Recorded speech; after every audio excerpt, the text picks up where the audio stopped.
Hello and welcome to Let's Put On a show about musicals, theater, and musical theater by someone who's really, really into all of those things. And someone who's not so much, really. I'm Sabra. I'm Rob. And this is Let's Put On a Show. Yep, already said that. But What good do reminder. you want me to say? Hello. Hello, my name is Elder Price. Yeah, okay. Anyway. We have just seen The Hunchback of Notre Dame at the Fifth Avenue Theater here in Seattle. Yes, we have. And it's a show. It really is. I like it a lot more than he does. Yeah, which isn't to say that I don't like it. I'm just going to lay my cards on the table here at the beginning. I think that it's a valiant effort to make something different out of the original score, because it uses the Disney score from the movie for a lot of it. But the problem is that I found myself thinking that it wasn't far enough towards Disney or not Disney, and it wound up in this weird limbo that made the entire thing feel kind of awkward. That's fair. Yeah. It didn't have the tone problems the original film did. It still had some tone problems. Yeah, it had completely different original tone problems because... And if you want to learn about those, Lindsay Ellis. Yeah, if you want to learn about the original tone problems, which, to summarize, it wanted to be this epic work of art, but wound up having stupid cartoony nonsense in it. See the cartoon gargoyles, but also see her video on Hunchback. It's very good. Lindsay Ellis is amazing.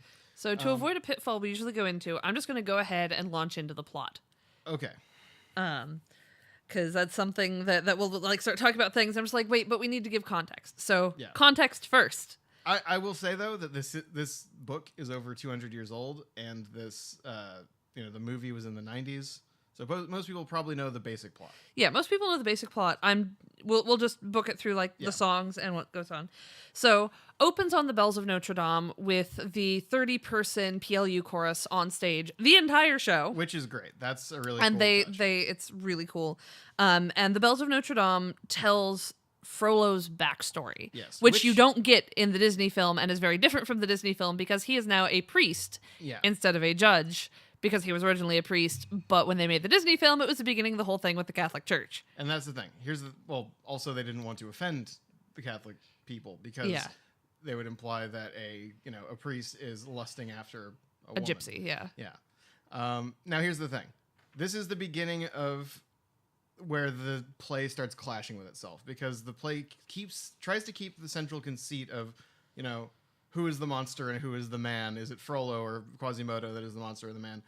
But then they go about kind of demonstrating that neither of them is the monster at all. But they don't seem to realize this, because they show Frollo's motivation for why he acts the way he does. Specifically, that his brother is Quasimodo's dad. Is Quasimodo's dad, and also left the church, abused his trust, got sick, and died.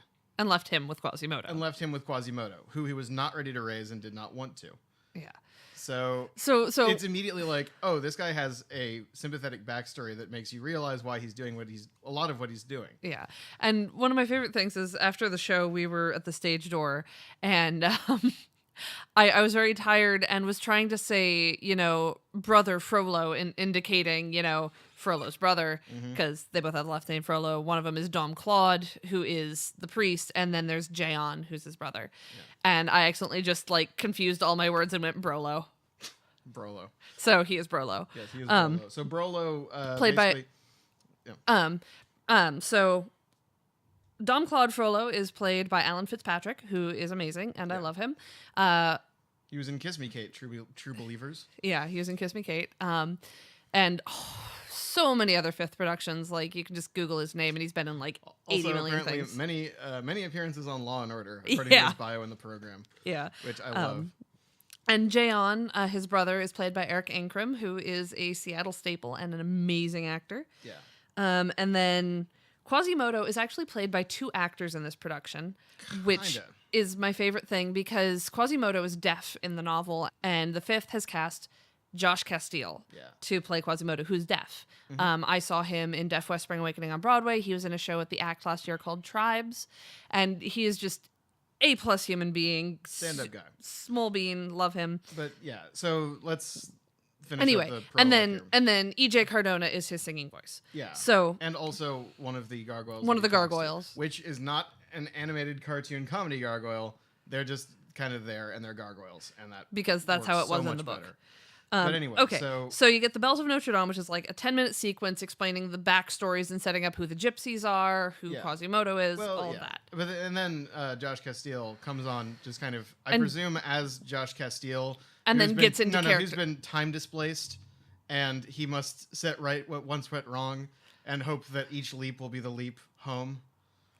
You're thinking of Quantum Leap. I might be thinking of Quantum Leap, and so yeah, he comes on stage as like, as standing an up. actor. Yeah. Like everyone starts on stage as an actor, and then they either take off a robe or put something on to signify going into character. Yeah, and Josh Castile like turns into Quasimodo. It's amazing. Yeah, to like watch on stage. like he walks out. I think he's like 6 feet tall. Yeah, he's not short. He's not. Super He's tall, taller but- than me. yeah. But anyway, like, and he walks out, straight and just like this, and then he puts on the pad and musses his hair and puts makeup on his face to signify the deformity, and like just spends the rest of it in the physicality. Yeah, he just completely like folds himself in half and becomes Quasimodo. And it's really, really Yeah, cool. that part's Sometimes really neat. uncomfortable to watch, Yeah, which is good. which is good. Yes. Okay, so after the Bells of Notre Dame, you have Sanctuary, which is between Frollo and Quasimodo. Wherein, here's the thing. I'm blanking on his name. Alan Fitzpatrick is very good in this role, but he's almost too good because he really like sells how like he doesn't really know how to show it, but he's very like warm and kind of loving towards Quasimodo, even as he's being like controlling and vicious. Mm-hmm. And it really does sell like, oh, this was foisted upon me, and I don't really think of you as like my equal or as even as a person maybe, but I still Have fondness for like you. like a twisted kind of Well, love. there's a line towards the end where he says, "Sometimes I look on you almost as a son." Yeah, and that's sold really well, and it really makes like a lot of the rest of the play seem kind of confused, where it's like it's trying to play him both as warm, sympathetic father figure and twisted, irredeemable monster at the same time, and it doesn't really pan out. Yeah. Well, I don't feel like that, but Okay. so then you have that, and then after Frollo leaves, you get Out There, which is in the film, Yeah, that's Quasimodo. saying how he'd like to go walk among the people. Yep. And so it's just Josh Castile and EJ Cardona on stage, Josh signing and EJ singing, Yeah. and it's so fun. Yeah. And then out from there, it transfers into Topsy Turvy Part 1, which is the introduction of the gypsies And the Festival of Fools. and the Festival of Fools. And the gypsies are immediately established as thieves. Yeah. Just immediately. Like they steal someone's wallet. Yeah. It's not the best representation. Yeah, nah. Particularly the continued and unapologetic use of the term gypsies. Mm-hmm. That's fun. Well, I mean, it is a slur, yes. Yes. But it is what they thought they were called back then. Yeah. Yeah. Well, And no, in I mean, in the program, they have a little disclaimer saying, like, hey, y'all, don't call them that anymore. They're Romani, which Yeah. they are. yeah.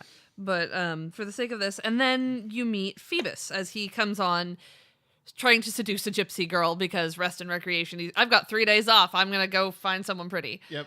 And I kind of want to slap whoever decided that he should have, like, a half scabbard with a really shiny sword. Yeah. I noticed he got a full scabbard later in the show. Maybe someone realized, oh, fuck, this is a bad idea.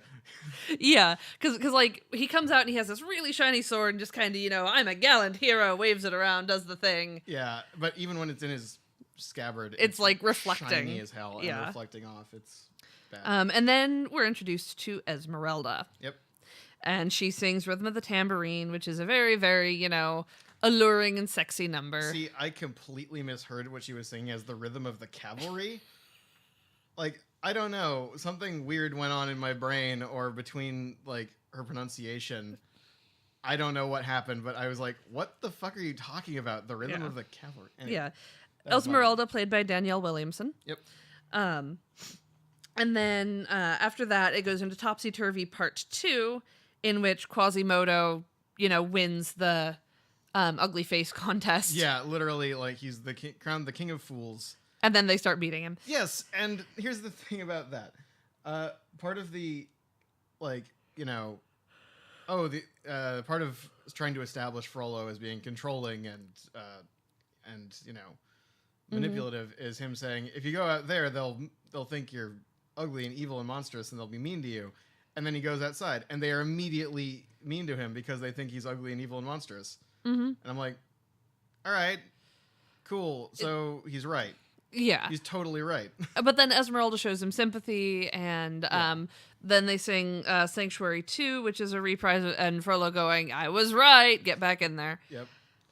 Then after that, you get the reprise of Bells of Notre Dame when Esmeralda goes into the Notre Dame to try and find Quasimodo. Yeah. And then sings God Help the Outcasts, which is also from the film and my personal favorite song. It's a good one. And then after that, she does find Quasimodo up in his bell tower, and they sing Top of the World, which I wasn't the biggest fan of that song. It's, I mean, if I'm being honest, like, a lot of the music in this kind of seemed samey to me. It's like not necessarily samey, but like not that memorable. Like there's one or two standout songs for me. Yeah, which is like it's Alan Menken and Stephen Schwartz. Like, but the thing is, they're usually like. Well, no, Wicked did the same thing. Like Wicked had its two or three standout numbers, and then the rest of them are kind of like everyone knows Defying Gravity. Yeah. Everyone remembers No Good Deed, and everyone remembers Thank Goodness. Yeah. And then from there, like, I have the entire score memorized because I'm a nerd.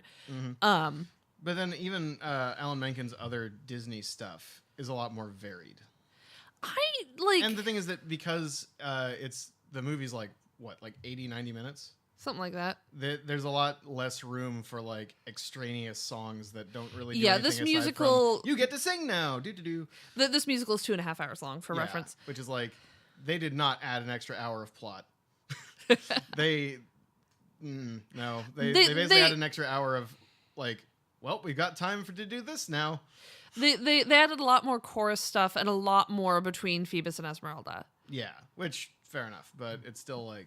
Yeah. So anyway, we had Top of the World, and then we have the tavern song after that, which is Phoebus finding Esmeralda in a tavern. It's a brothel. It's a brothel. It's let's be real, it's a brothel, and she's she's a hooker. She's a hooker, which like that's an interesting turn for a Disney-derived production. Yeah. And so she and Phoebus share a moment, and then she runs away because she's like, oh shit, I have feelings. Yeah, that, and I need to make a living. Yeah. So after that, we have Heaven's Light, which is my favorite added song. Yeah. It was not in the film. It wasn't? I thought it was. I didn't think Heaven's Light was in the film. Huh. I could have sworn. I don't think it was in the same form. I think they changed it a bit. Yeah. But anyway, it's Heaven's Light, Quasimodo singing about, I didn't think my face was bound for Heaven's Light, but Esmeralda's like an angel. I love her. And there's an interesting thing about him, like watching lovers walking down the street and thinking that might be Heaven's Light. Yeah. Like, that's where he sees it.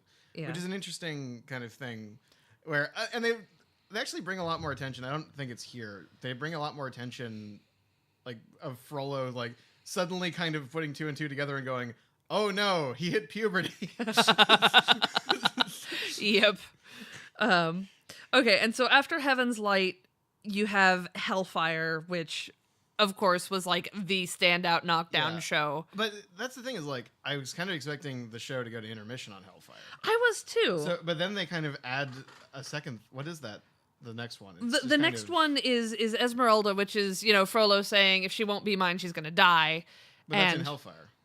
Yeah, but this is him issuing the orders to try and find her. Yeah. And which, by the way, if you don't know what Hellfire is, it's basically him going, shit, I have a boner.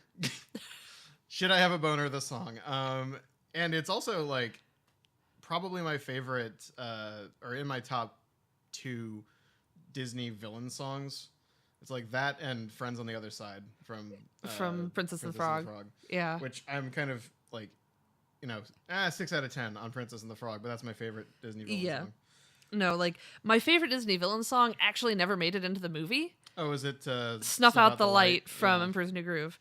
So anyway, they instead of going to intermission at Hellfire, they give another 10-15 minutes of, everyone looking for Esmeralda. Which, the other thing is that... And Phoebus, disregarding an order, becoming an outcast, getting injured, and Esmeralda brings him to Quasimodo to hide. She says... Does that happen in that number? I thought that happened after the intermission. I think that happens after the intermission. Does that? Okay. Because I remember very clearly, like, it ends with basically something happening, like, basically Quasimodo kind of going to the middle of the stage and everyone on stage is sort of singing at him. And I wasn't sure what the fuck was supposed to be happening. I wasn't either. Yeah, it's just kind of, okay, everyone sing now. Sing at Quasimodo. And it's like, what's supposed to be happening in the world of the show right now? Yeah. Okay, there's anyway. There's a fair amount of that where I'm like... Oh, and Phoebus is played by Brandon O'Neill. Yes. He does a fine job. Yes. He's good. So then, intermission, Act 2 open on Quasimodo reciting the story of Saint Aphrodisias, who, I didn't learn this until I saw the show, was the saint that hid Jesus, Mary, and Joseph from whoever they were hiding from. I am not Christian, I apologize. Yep. I didn't know that either. I'm not Christian either, but I know more about... Yeah. I've learned the lore. Yeah, no, me watching Jesus Christ Superstar was just one giant confused mess. Yeah. So then after we have the flight into Egypt, and then we have Esmeralda reprise, Rest and Recreation reprise, which is where Phoebus is brought to, injured and brought to Quasimodo to hide him until they can come find Esmeralda in the Court of Miracles. Yeah, and she hands the map, the pendant map. A pendant that has a map on it of the city, which, why do you have that? You were implied to have just arrived. Yeah. Like, literally her first interaction with Clopin, the king of gypsies, is him going, you've just arrived. I've heard things about you. And her going, stay out of trouble. I don't like following rules. I'm a rebel.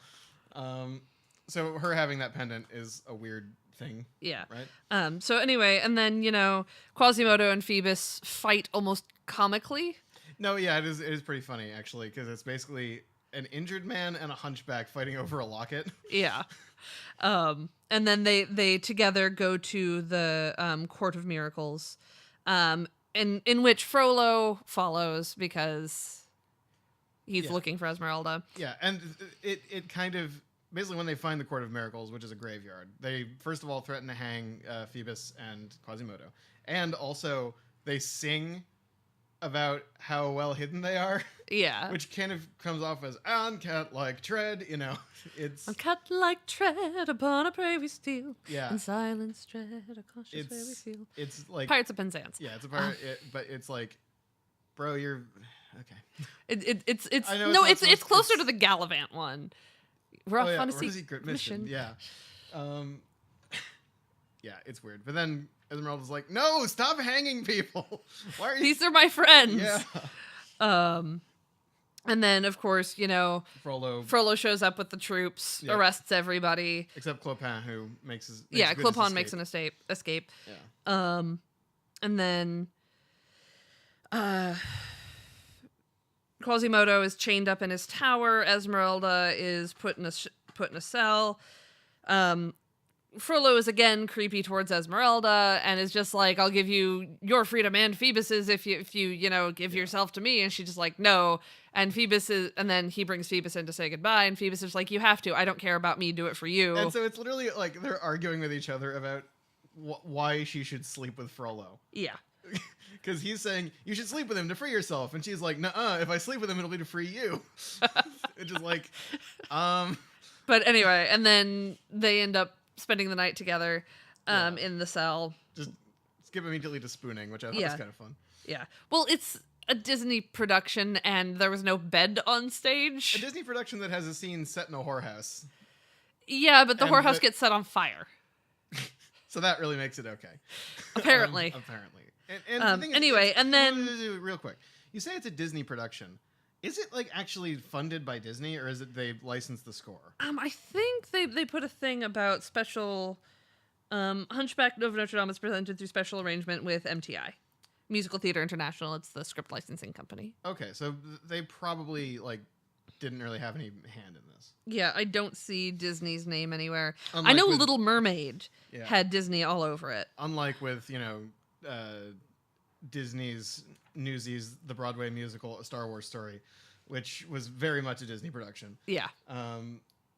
This is much more like, well, we already have this existing score, might as well use it.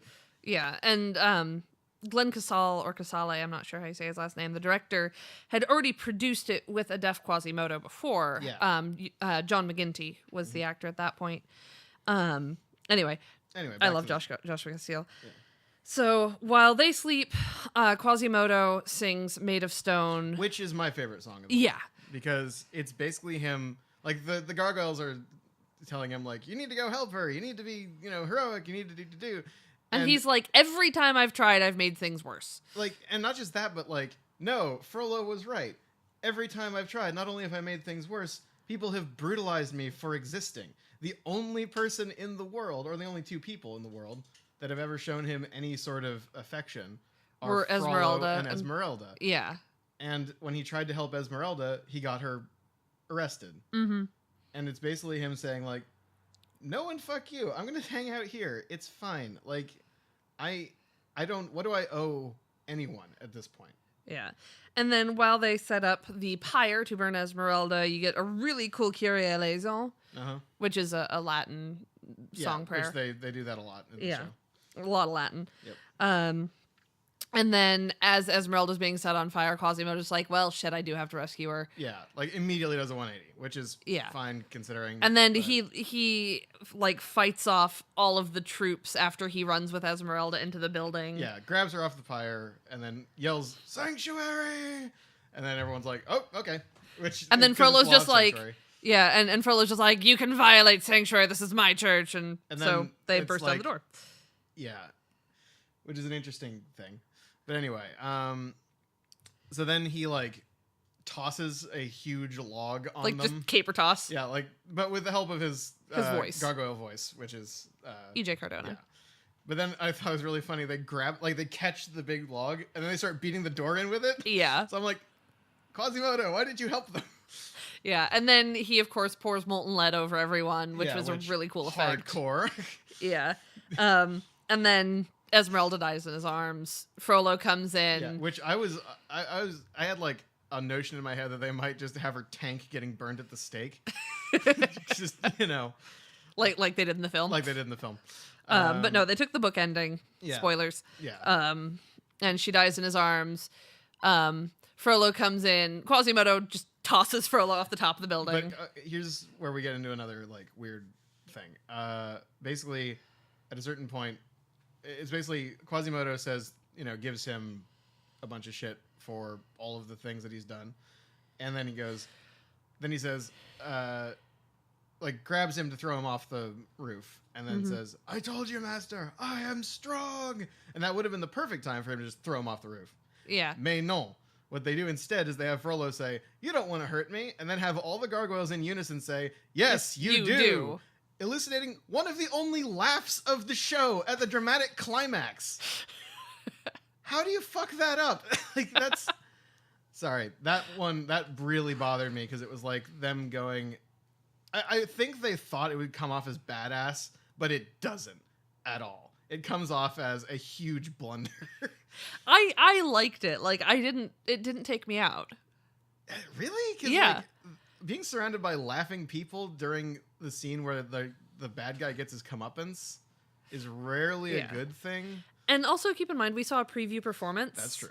And that could change. That's fair. Take all of my criticism with a grain of salt because we saw the first preview. Yeah, we saw the first preview. It's still, it's like a week from opening. Yeah, they got a week to do everything, and I will be seeing it again on opening. Yeah, that means, like, I'm not going to dock it technically, but that seems like something they should have caught, honestly.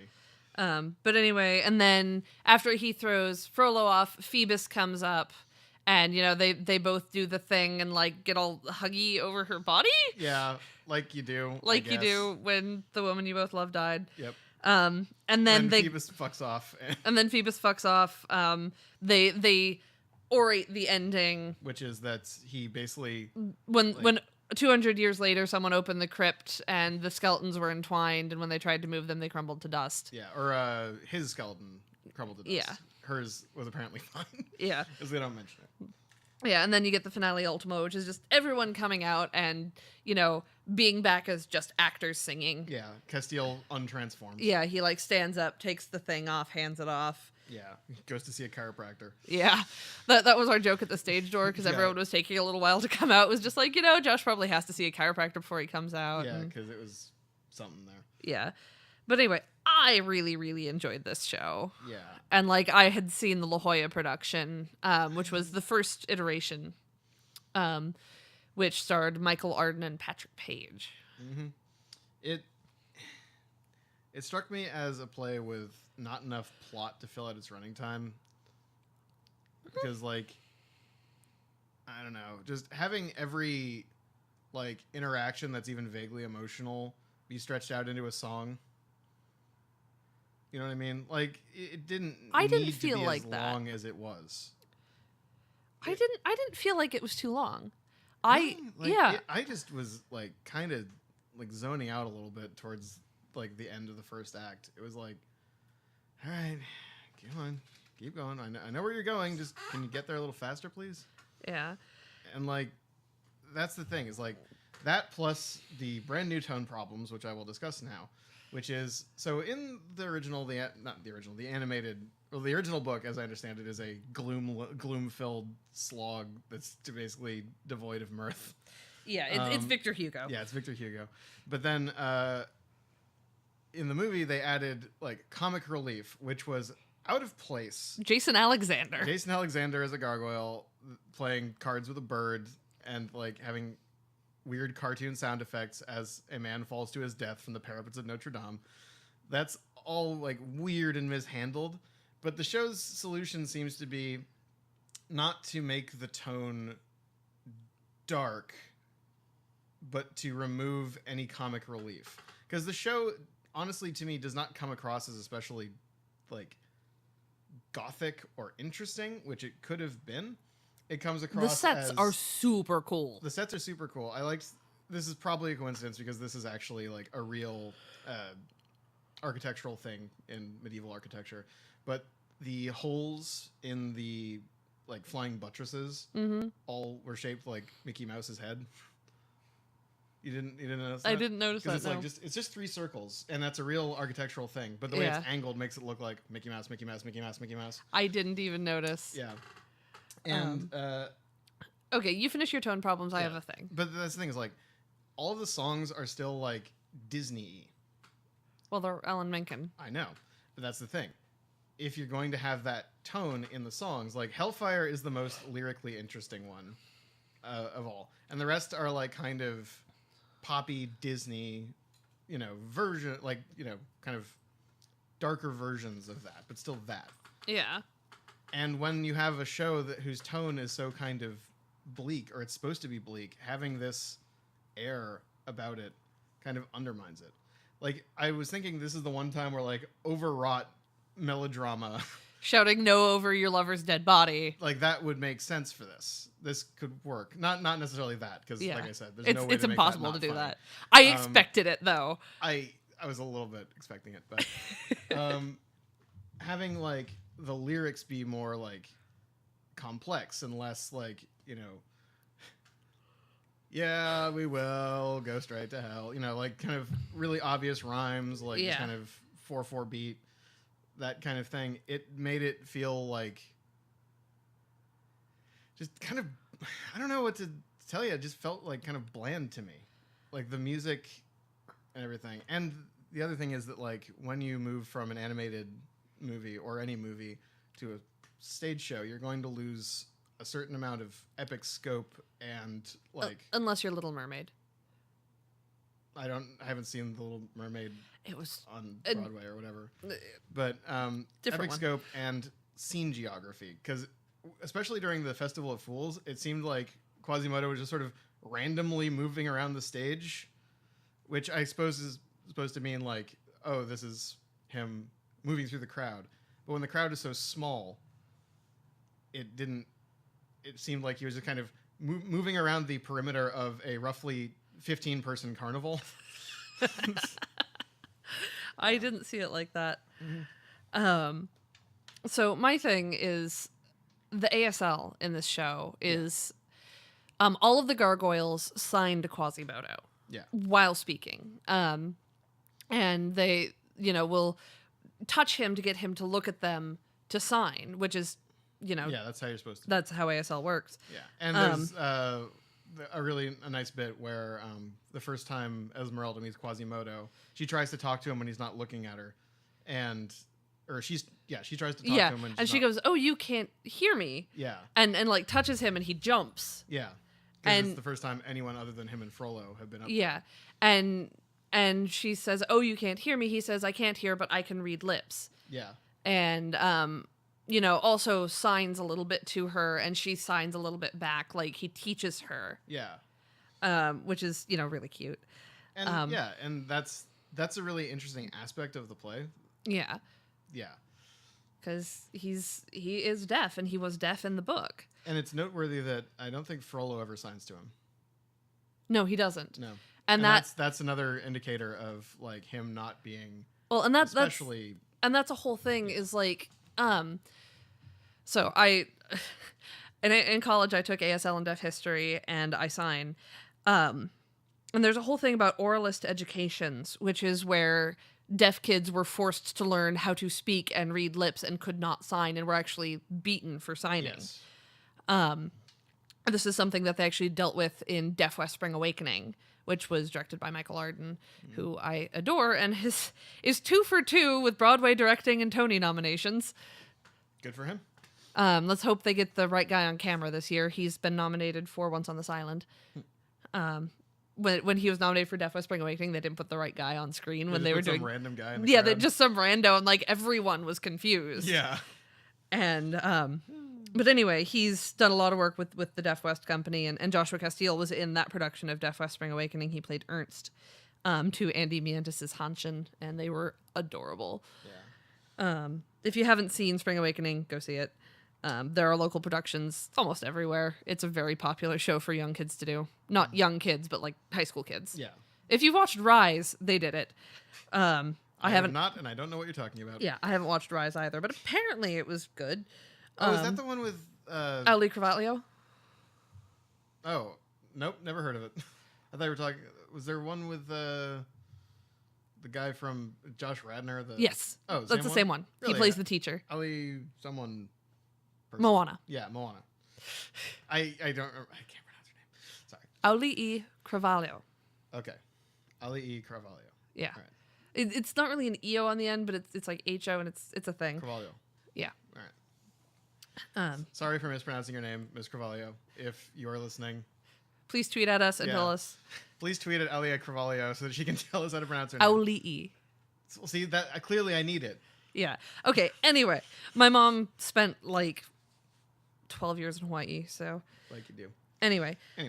But so back to... I just, that was something that struck me with Frollo, was that he would have been an oralist teacher. He would have been teaching Quasimodo to speak. Yes. And this is just me making associations in my brain, but in the La Jolla production, Patrick Page played Frollo, and he also played the adult men in Spring Awakening on Broadway. Ah, okay. And so, like, that was just an extra layer of connection to that for me. Yeah. Even though it was Alan Fitzpatrick. Yeah, and that's the thing is, like... Who I had a really cool conversation Alan with. Fitzpatrick's... Frollo's character seems, like, kind of schizophrenic to me. Because, like, on the one hand, we have this, very compelling... He has very compelling reasons to act in a lot of the ways that he does.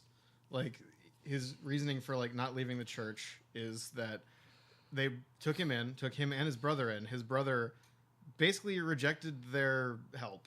Like, in want of freedom, but in this case, the freedom of hedonism. And he got sick from... the plague. From nondescript cough disease and died. And leaving Quasimodo. Leaving him with a responsibility that, at that time period, especially, no one would want. Like, I'm not saying that he's right for that, but, like, that's something that he dealt with. Like, and then he literally is illustrated as walking up to the front of the stage, like, prepared to toss him off, and then goes, "Oh, this is a test from God." Yeah, and so basically his conscience catches up to him, and he's like, "Well, I'll raise him." And he does. And like it's in a lot of the body language, especially of Castile, it seems like he's kind of abusive, but it's never really spelled out. He's never actually shown doing anything like, I mean, he's like being manipulative, but not like overtly like physically abusive, which is the way that Quasimodo sort of reacts to him. Yeah. Which is probably an offstage thing, because Yeah. like, I understand not wanting to put that on stage, while I think they should have. And that's the thing, is like, they don't want to put that on stage, but they're fine with showing someone burning a brothel down. Or and getting burned at the stake. Getting burned at the stake, calling people whores, having someone get thrown off a building, pouring hot lead onto people, someone dying, and then another person being so distraught that they hold on to their corpse until they both die and mummify. They're fine with all of that, but physical abuse? No. Too dark. Like that, it's a weird choice, because it started with Disney and its DNA, and they like tried to make it dark, but kind of didn't. Yeah.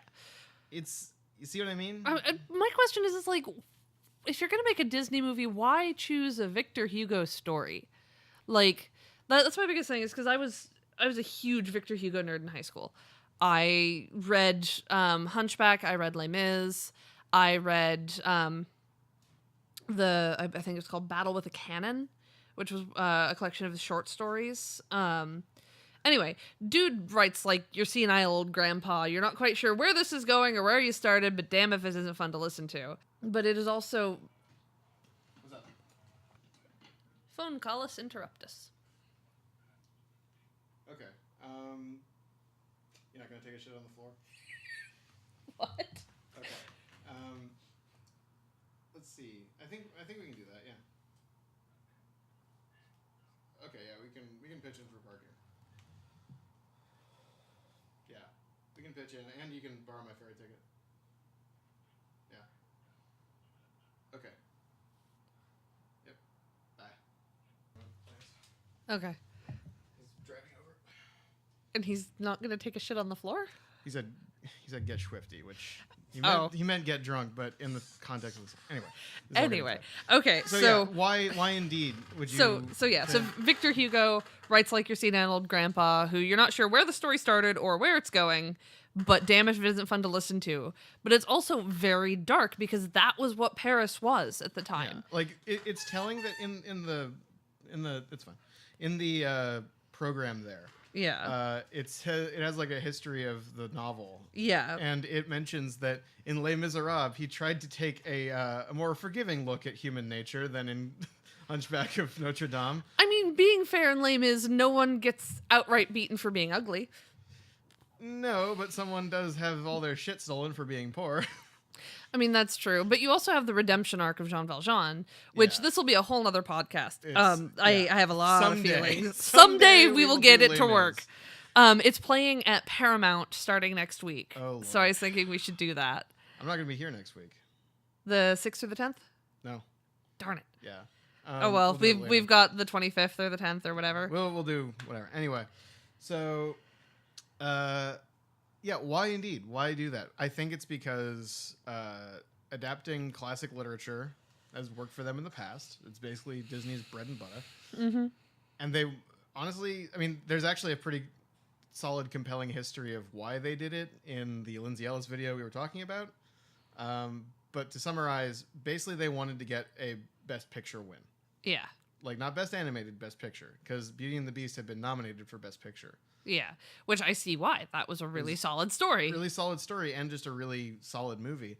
So, but what they did was they kind of went halvesies between making a fun Disney family film, which is rated G, I found out when I looked it up, which is not accurate. And then they also tried to do their Oscar bait, dramatic, big... adaptation of a historical novel. And they tried to do both of them in the same space, and it didn't quite work. And this play seems like, instead of reworking it from the beginning and like coming up with what it should have been, they kind of took the finished product, removed the bits that sort of didn't work, and then replaced them with more songs. Yeah. Which once again, like it held my interest for the most part. It's not a bad musical. I want to get out ahead of this and say it's not bad. I would never call it bad. The performances there is something a little bit weird though. Basically, the smoke bombs. Okay, this is a technical thing. I'm sure they're going to fix it. But we saw the first preview, and whenever Esmeralda uses a smoke bomb to get away, it is a clearly like placed on stage beforehand like smoke cannon built into the set. Yeah, and it just kind of hisses, and there's like a small burst of smoke while everyone runs off stage, and then Frollo both times yells witchcraft and absolutely sells it. Like sells it 100%, which makes me go like, Frollo, my boy, are you okay? Do you need glasses? I think you might need glasses. Is everyone like weird and monsters to you because you can't see? Does Frollo need glasses? Like, if he had glasses, it turns out Quasimodo's like perfectly normal looking. Yeah. It's just everyone has like weird, like really farsightedness. That's fair. Yeah. Everyone has astigmatism in ancient France. Okay, so I feel like we should wrap this up unless you have another big point you gotta hit. I don't know. Here's the thing. I wish there had been more of the like implications of what it means for Quasimodo to be deaf. Like, if you're reworking and you need to add more stuff, add that. Add a scene where Frollo is like teaching him to, only to speak. Well, that was kind of touched on with him not being able to say Aphrodisias. Yes, which, to be fair, Aphrodisias is a hell of a name. Yeah. to wrap your lips around, and I can hear mostly fine. Yeah. And that's what I'm saying. They have like little hints and like little like kind of tidbits about, look, he's being abused, but they don't ever actually go into it at all. Not with any real depth. Like the character that gets the most focus is probably Frollo over Quasimodo. Yeah. Because he has that long prologue and he has a song that really seems like he's, tearing himself apart to a certain extent before he comes to like, well, I guess either God will force this lady to bang me or she can go to hell. You're not wrong. Yeah. Which I should mention that part of why I love the villain song so much is that it's such a well-animated sequence. Oh, God, yeah. And it does kind of lose something when it's on stage. I'm just going to say it. I don't feel like it lost anything. It lost like the really super intricate animation of like Esmeralda in the fire and the like faceless. I mean, there was still the faceless choir on stage, but they're not like ghostly and menacing anymore. They're just kind of people, which kind of also implies that he's singing this to people, and they're all like, "Huh? What? This isn't in the hymnal. What happened?" I was gonna say this isn't midday mass. Yeah. I was just here for some bread and wine, yo. Like, I don't know what's going on, but this priest guy, he's got some issues. Yo, priesty, y'all need to get laid. It is France. I know this awesome like gypsy whorehouse we can go to. You can burn it down after if you want. It's fine. No one cares. It's France. Say they had plague. You're good. Okay. Let's rate this. For all of this, I absolutely adore this show. Gotcha. And like I said, if you are interested in deaf stuff or Victor Hugo, deaf stuff. Sorry, that sounded really dismissive. If you're interested in deaf culture or Victor Hugo or Alan Menken and Stephen Schwartz, or even if you're just like, looking for an engaging time at the theater, I would say go ahead. It's not my fave. It's better than most. It's just I wasn't super into it. That's fair. I was just kind of bored. I was really, really into it. So yeah. So I'm just gonna run through real quick. So Joshua Castile plays the Quasimodo, and then EJ Cardona. The Quasimodo. EJ Cardona is his singing voice. Alan Fitzpatrick plays the Frollo. was Frollo. Danielle Williamson was Esmeralda. Brandon O'Neill plays Captain Phoebus Desmontins. Which I don't think they ever actually said is... He does. He introduces himself to Frollo. Right. Like exactly once. Yeah. And then Dane Stokinger plays Clopin Troulefou. Yeah, which he was, super, like, we met him at the stage door, kind of. We Yeah. saw him at the stage door. And, He man, signed my program. that guy's beard and mustache game is on point. Yeah. We played the game of who looks like their headshot. Yeah, and he did not, because he has like a crazy mustache. Yeah, and his headshot, he's clean shaven. In his headshot, he actually looks like Emmett O'Hanlon, so make of that what you will. If you know who both of those people are, Yeah. make of that what you will. Google them. Yeah. Eric Ankrum plays Jan Frollo. He's also in the ensemble and one of the gargoyles. Right. Really? Yeah. I did not notice. Yeah. That's good. But anyway, he was... Who played Aphrodisias? Aphrodisias was... Because he shows up at one point. Yeah, St. Aphrodisias was Aaron Shanks. Cool. And what was funny was when the King of France showed up for like Jordan Joshua Taylor. For like one portion of a song. Yeah. It's like Jordan suddenly Joshua the King Taylor. of France appears. All right, sweet. Yeah, Jordan Joshua Taylor played King Louis, and he was also in the ensemble. Yeah. And he was Sky in Mamma Mia. Right, yeah. That was a thing. Non-entity one. Well, let's see. Like, out of this cast, Richard Peacock, who was the dance hell captain. Of a name. Yeah, who That's was a man with dick and cock in his name. he was the dance captain for this show. He was in Mamma Mia. Jordan Joshua Taylor was in Mamma Mia. Matt Wolfe was also in there. He was actually Bill, the adventure dad. Right, yeah. Also, I should mention Richard Peacock. You did a very good job, and I'm sorry for making fun of your name. Then Carolyn Willems Van Dijk, D-I-J-K, I assume it's Deke. Sorry, what? D-I-J-K. I assume it's Deke. Deke, probably Deke. Was also in Mamma Mia. I'm just going through here. The mic here. Yeah, let's see. Yeah, Davion Gordon, who was in the ensemble, was in Kiss Me Kate. Yeah. Jade Solomon Curtis was also in Kiss Me Kate. She was in the ensemble. I guess we're saying there's a lot of overlap here. Yeah, there's a lot of overlap. Yeah, this is like Seattle All-Stars. Seattle has an actor pool that they use. Yeah. I believe I made the joke at one point where it's like, there's the fifth generals in March where everyone auditions and they just like, okay, we'll use you for these shows unless you're Eric Ankrum, and then they just call you and tell you you're in the show. Yeah. So let's rate this guy. And remember, it's just break it down into wwhatever you need to rate. As many subdivisions as you want. Okay. So book like playbook, not Victor Hugo. Written by Peter Parnell. Probably 7 out of 10. Like, could have used a little work. Music, solid 9 out of 10. There was no songs that left me going, eh. I mean, the placement of some songs was a little confusing, but overall, I just absolutely adored all the performances and technicality, aside from the smoke bombs, which we're sure will be fixed. Is solid 9 out of 10 again. Okay. Just because the bells that come in and all the scrims and like it's a very well orchestrated show, well-oiled machine, if you will. And just Joshua Castile, 10 out of 10. I love you. Yeah. Okay. Yeah, I agree. Any other just it's a solid show. I really, really like it. Okay. Here's my thing. For book and music, I'm gonna go ahead and give it a 6, which is not a bad score.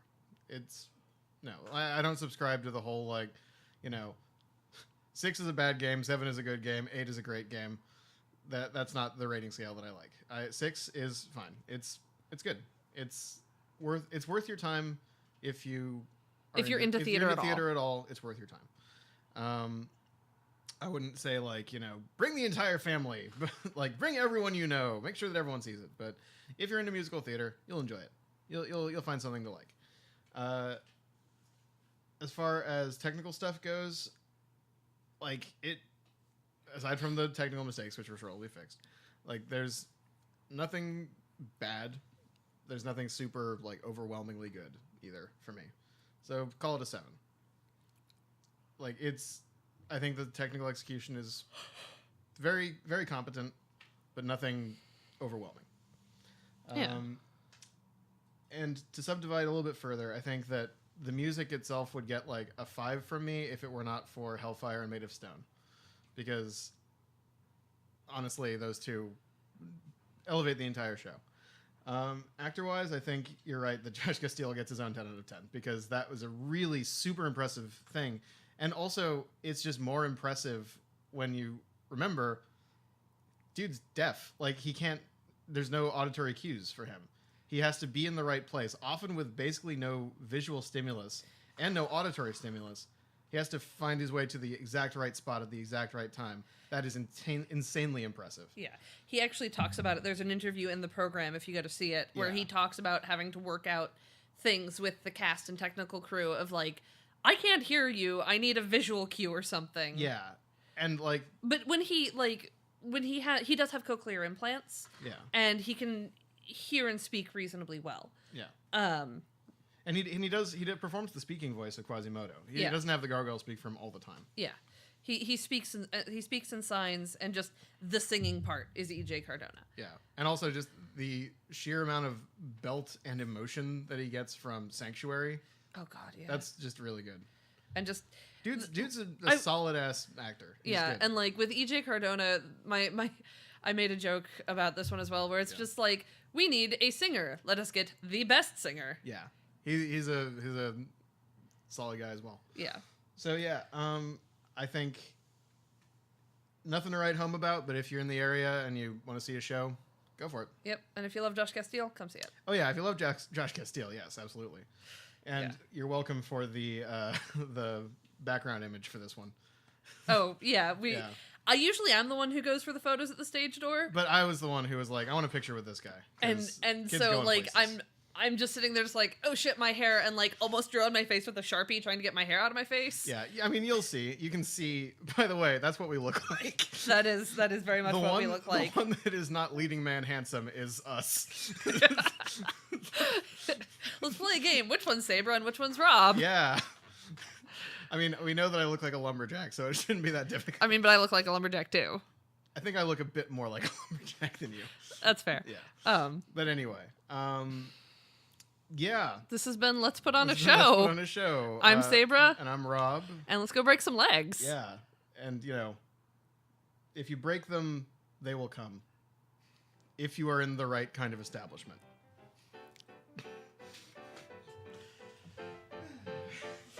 Deaf stuff?